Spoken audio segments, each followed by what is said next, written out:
To borrow from David Letterman, I would describe this upcoming session as my next guest needs no introduction. There's probably nobody better to talk about the implications of all of this change that we see going on in the sector than one of the agents of that change. Please join me in welcoming Sir Martin Sorrell to the stage.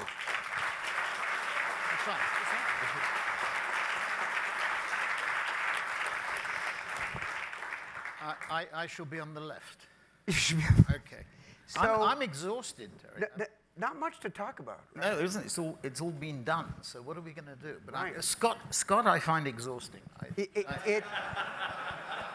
I don't know about you lot, but I feel like going back to bed.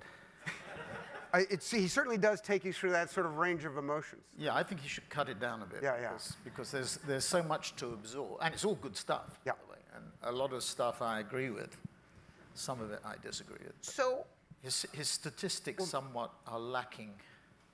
Well, they're when we challenged them, I remember when I was at WPP, we challenged the employment statistics. We went to LinkedIn actually and got directionally similar statistics, but their sort of veracity of the, what is it called, the L2 statistics, were a little bit lacking. But generally, the drift of what he says, in many respects, and maybe will come out in the next 20 minutes or so, I would tend to agree with him.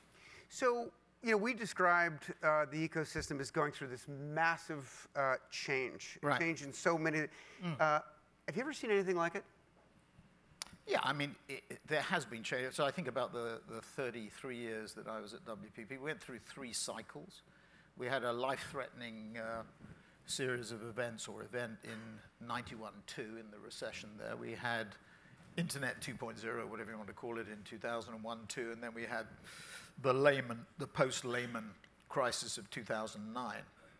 I think the difference this time, and there is a lot of debate as to how much is structural and how much is cyclical, but there's probably more sort of strategic and structural stuff going on in this third cycle than there was before. So, are Google and Facebook eating agencies' lunch? I think generally no. And the reason for that is, if I look at the media book, Brian is here from Xaxis. He knows full well this.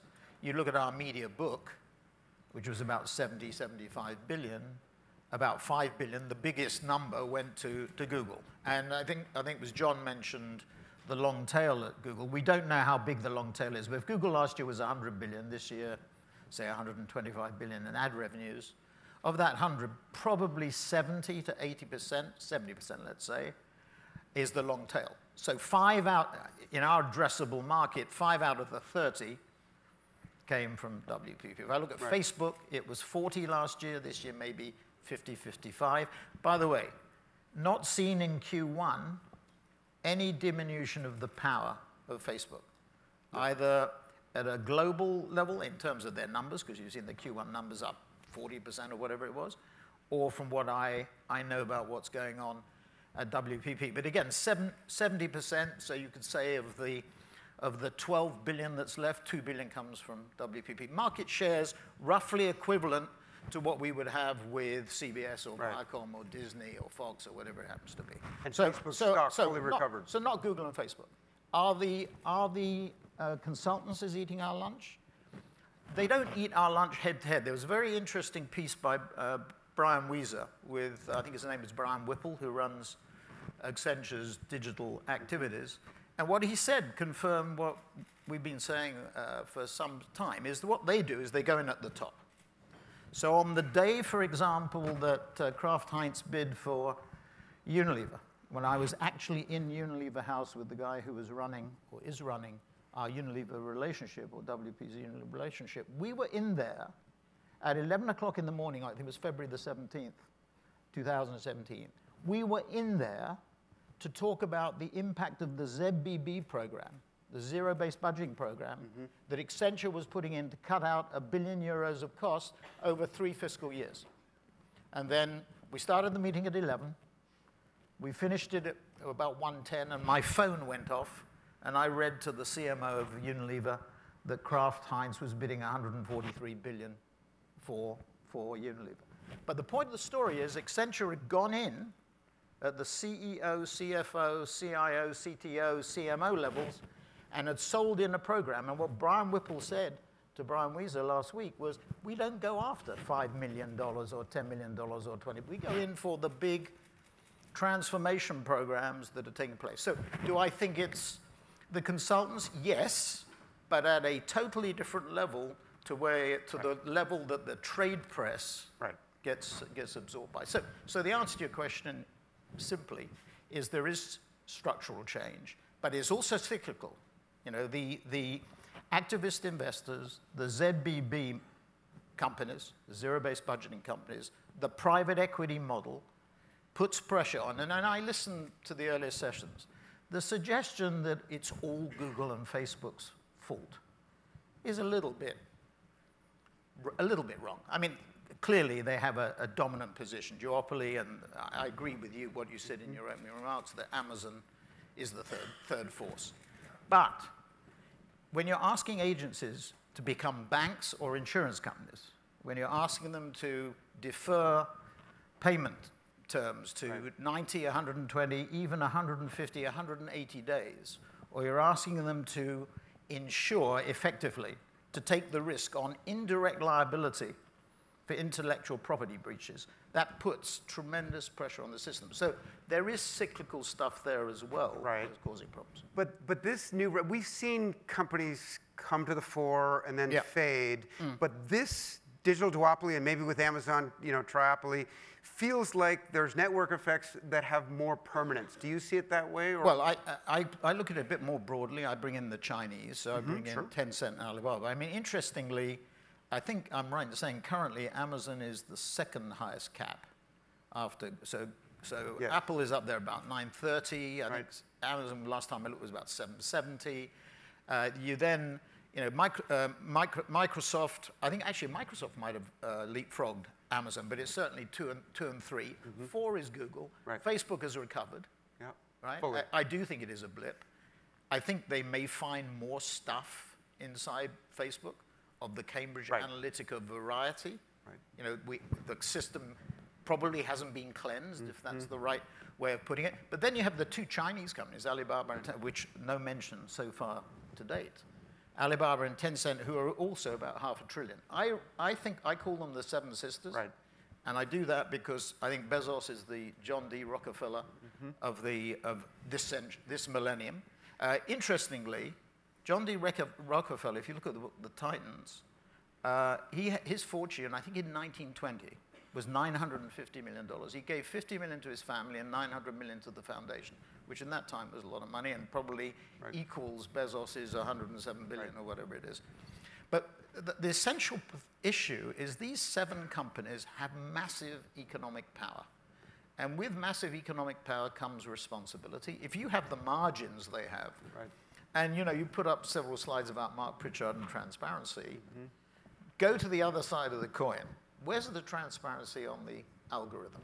Where's the transparency on the page rankings? Who the hell knows how those algorithms or rankings work and function? And essentially, those companies, Google and Facebook, are media companies. I remember I was trying to do what you're doing at Cannes several years ago, and the very first question, we had Nikesh Arora there from Google. He was then at Google. We had somebody from Microsoft, somebody from Yahoo, and there was one other. And my first question to them was, are you a media company or are you a technology company? They all answered and said they are technology companies. They are not. And what Scott quite rightly pointed out is they have to take on the mantle and they have to take on the responsibility of being responsible for the content that flows through their pipes. They can't disown responsibility for it. And we've seen that with Cambridge Analytica and we've seen that elsewhere. Curious your perspective on the tech giants as it relates to this big new opportunity market for them, television. We've got a lot of things changing in television, the addressability of it. You guys invested in NVIDIA, a deal a couple of years ago on addressable TV. Query whether in an OTT environment, companies like Netflix are training consumers off of this notion of an interrupted advertising environment. Well, you know, in a way, if you look at, and I don't know what the inner workings of Bob Iger's mind or Disney's mind, but when I look at what they're trying to do with Sky, and of course you've had Brian Roberts interlope in that deal, we don't know how it's going to shake out. Right. And the essential issue, and it came up in the last panel session, the regulator always takes time to catch up with these developments. But the thought that the regulator might intervene in the Comcast, Fox, Disney scenario, just again, like Scott pointed out in relation to regulation around Google and Facebook, sort of puzzles me, because you do have to define the market in a very different way. And I think the fundamental point is, I think Iger and Disney see Sky as a really important way to go direct to the consumer. So your analogy to Dollar Shave Club and Unilever, which was the way of trying to deal with Amazon and go over the top directly to the consumer, and not, you know, Amazon becomes the new Walmart, if you like, in terms of and Alibaba too. It's emblematic to me of this desire to connect directly with consumer, which our clients have to do. Now, you know, won't name the client, but there was a very good case that we were involved in the last year or so, where long negotiation with with Amazon to put our client and one of their products on the platform. And the quid pro quo, or what we say in England, the quid pro quid for that, the quid pro quo for that was first-party data. After a long negotiation, product goes onto the platform, and Amazon does not supply the data. Product withdrawn from the platform. This battle, this is where the big battle is. I mean, Amazon's threat to Google, you say Google, it's Google, and Scott said Google, it's Google and Facebook. Right. Because on search, one of the statistics not mentioned, Kantar says 55% of product searches in the United States are already carried out in one way or another through Amazon. The run rate on Amazon advertising is now already, what, 2 billion a quarter, so call it 8 billion. I think your figures are 10 billion for this year. That's minimal in relation to 100 or 125 for Google this year, or 40 or 50 or 55 for Facebook. But they're coming, and they're coming big time. And one other point, the people at Amazon are superb. Yep. I mean, I have seen them you know, court, contact people at our company, myself included, in a way that I've not seen as sophisticated way of developing the marketing of a company amongst the tech giants. More so than Google or Facebook? Yes, more so. And I think if you talk to the Google and Facebook people, they would admit that the Amazon people are extraordinarily well directed and focused. So this is a big time issue. You know, we fast backwards to 12 months, 18 months ago, we would have hoped that Snap or AOL or somebody else, even at Nexus in a way, might become a more coherent and formidable third force. But you know, Amazon is where it's at. And I just want to come back to the scale issue. I think it was Lloyd Blankfein, I don't think I'm misquoting this, who was asked, you know, who would be the first trillion market cap company? And I don't know whether he responded it was Apple or whatever. And then the next question was, who will be the first 2 trillion?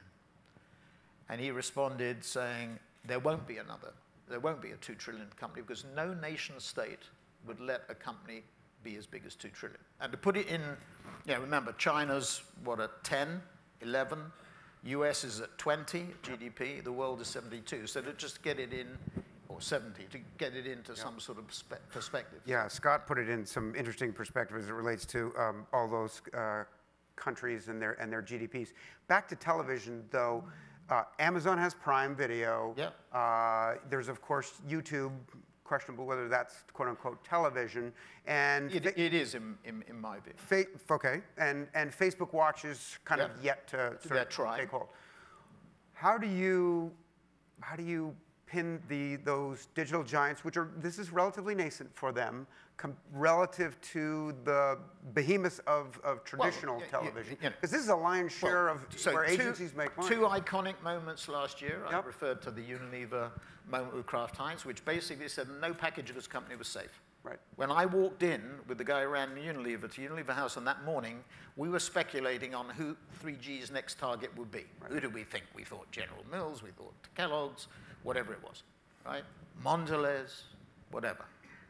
Neither of us ever thought it was possible that they would contemplate doing something with Unilever. Right.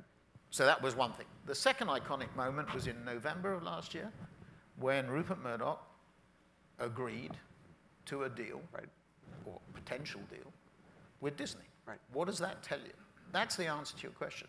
It means that one of the people that I've admired over the years to an extraordinary degree, in a way it was a sad moment because he was signaling that now you may be becoming the largest shareholder in Disney, right, countered that. Still in the game. But maybe still in the game, right, who knows? But then he's going to have, what, two, if that deal goes through, he'll have two quoted vehicles. He'll have News Corp, which obviously under pressure because print is under pressure, and then he'll have a sort of a new Fox, right, which will be built around news and sport. And actually your stats, what do they show? Mm-hmm. News and sports being, absolutely, the sweet spots. So in a way, I think Rupert's decision, for whatever reason, signals that the answer to your question.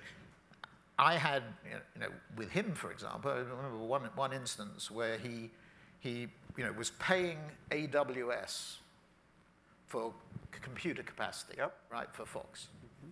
And at the same time, he was saying they can spend $10 million for an hour of content. Netflix can spend $7, but Fox can only spend $3. Right. And that comment sort of encapsulated to me, I didn't realize it at the time because it was about a year ago, the strategic dilemma that he had, that these companies can invest. What's the book, on the balance sheet of Netflix, what is $6 billion in production?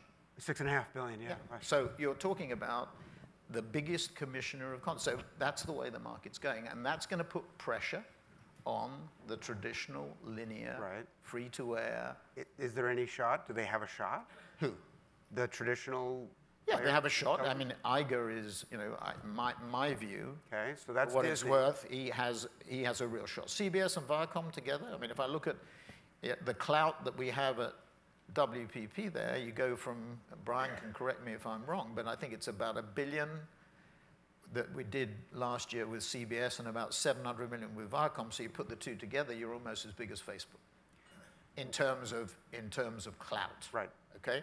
So and heft. So I think the answer is, if I'm Shari Redstone, I want to put it together and put it together fast. Now, Les is trying to frustrate that, either in the short term or the long term. What about your former colleague, Brian Lesser at AT&T, with this sort of vertical play for Time Warner? We're going to find out in a month whether they get to go ahead with it. First of all, Brian is a superb executive in our constellation, and I was very sad to see him disappear to AT&T.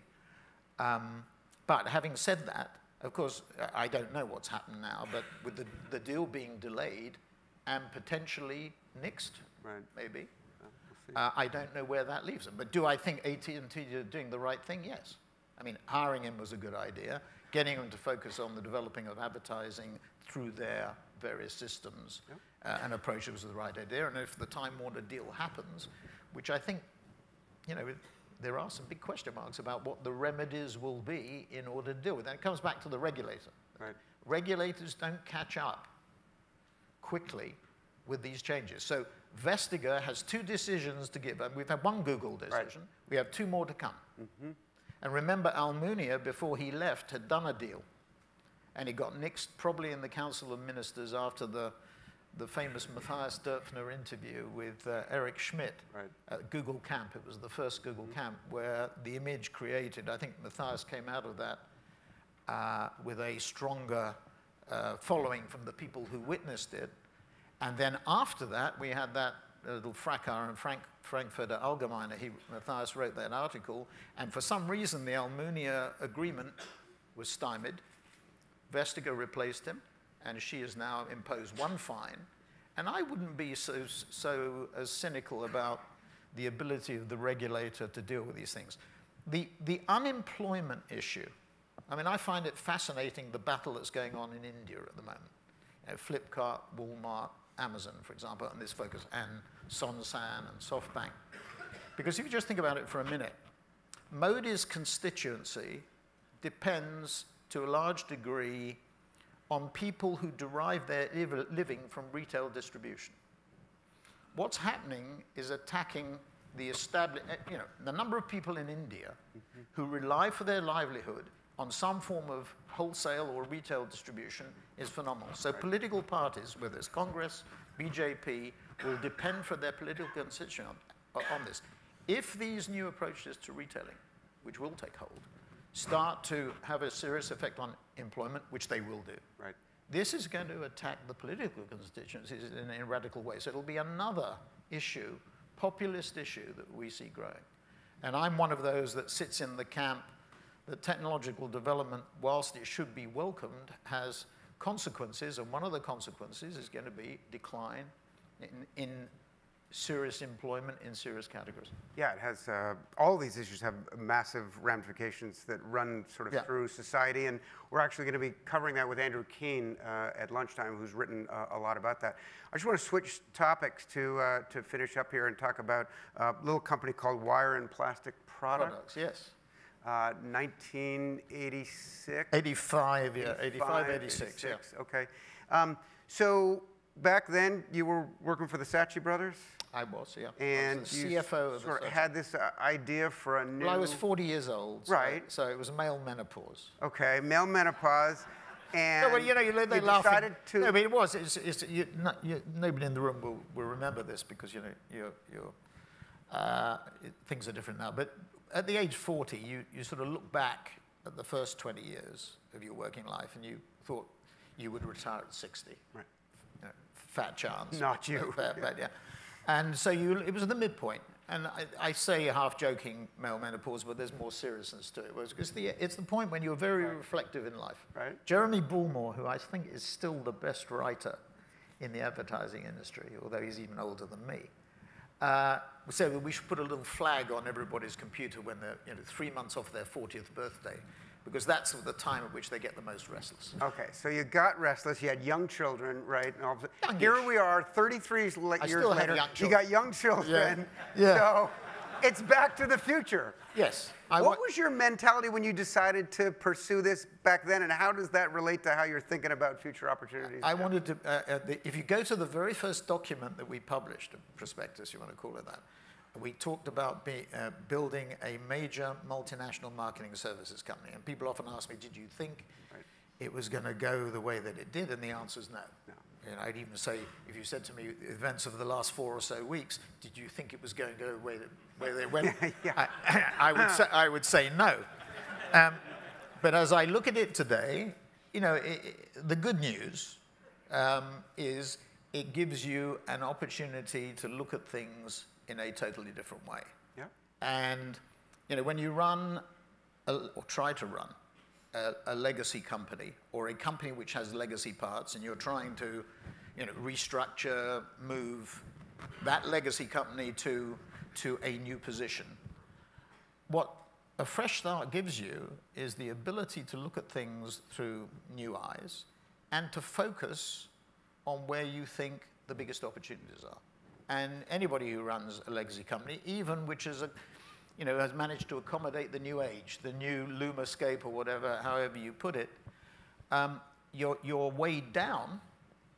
There are weights that put pressure on you. We've talked about the television news. Yep. We didn't get into newspapers and magazines, and the radical restructuring that's gone on in that industry. But what it enables you to do is focus on where the growth and opportunities are. And there are 2 buckets. One is geography and one is technology. Right. And so what I'm looking at and what I will focus on and try and do again, as we did in 1985, is look at where are the opportunities from a technology point of view, look at where are the opportunities from a geographical point of view, and put the 2 together. That may sound very simplistic, but I think actually at the end of the day it is. And we know when you put up the stuff on Mark Pritchard, if you put it up for Keith Weed, or you put up, who was it, the CMO at Unilever, it would be the same thing. They want more agile, more responsive, more new media orientated, less bureaucratic, less heavy responses and organizations to the way they operate in. You know, on the programmatic side and addressable side, I still think, I think clients will find it very difficult to keep the people, good people, update the technology in opposition to the agency holding companies or what any other structures develop as a result. I mean, if I take WPP as an example, with a media book, let's say 70, 75 billion, no one client in the world is more than, the numbers vary, but let's say 5 billion, 6 billion, 7 billion. When you aggregate that power, there are significant opportunities. Now, you don't abuse that power, but when you aggregate it, you can be very effective. And you have the very best technology, and you have the very best people, because the good people don't want to work on one narrow area. They want to work across. So I'm hearing you're taking the learnings from the last 33 years and applying them to scale. Or the last 4 weeks. Or the last 4 weeks. And applying them to scale opportunities. Would you call yourself an optimist? A realist, I would say. I mean, there are very big challenges. If I look at WPP, you know, what we were trying to do is simplify the verticals, put much more emphasis on country managers, because things were becoming more local. The gladiator brands, the piranha brands, as the FT calls them, but the Chinese call them gladiator brands. Very interesting psychological, different way of looking at it. So country, because country focus becomes more important. You know, regional management coming under pressure, both at client and at agency, so global and local, that's one. Client, so these sort of horizontals, and then digital underpinning to everything you do. Now, if you think about those 4 things, you think about simplifying the verticals, client, country, and digital underpinning, that's effectively what all the holding companies are trying to do in one way, shape, or form. They're trying to move in that direction. They are facing tremendous challenges. There's the challenge that we face at WPP. There's the challenge that Havas is facing. Outside the holding companies, MDC this week dropped by 30% in a day. There are stresses and strains, I think, in all these companies because of the disruption that you're covering today and at your conference that these companies are under. So it's part of, so am I an optimist or a pessimist? I think I'm a realist. I would always, I wouldn't do this. You know, you wouldn't be in our business unless you were an optimist. I mean, if you were a pessimist, you would commit suicide within a very short period of time. Well, we'll be hearing from Andrew Kane at lunch, who's been called a pessimist, but I think he too. Well, frequently we had interviews with him. I did stuff with him at our stream conferences, and one of which is going on in Brazil, in Salvador, as we sit here. And I always found Andrew really good, actually. I think I wouldn't put him in necessarily in the pessimistic. No, that's the dark. The dark side of Terry. No. Well, others have called him that. So multiple times you've used the word "we" in reference to WPP, but twice have mentioned that in the last 3 to 4 weeks that's your status has changed. I mean, I've been trying to get him to speak at DMS for 10 years. It's amazing what I had to do just to get him to come here. A lot of work. So you are the leaker. So I got to ask the question. I got to get this monkey off my back. What happened? You want to tell your side of the story? No. I didn't think so. Thank you very much. Sir Martin Saul, everybody.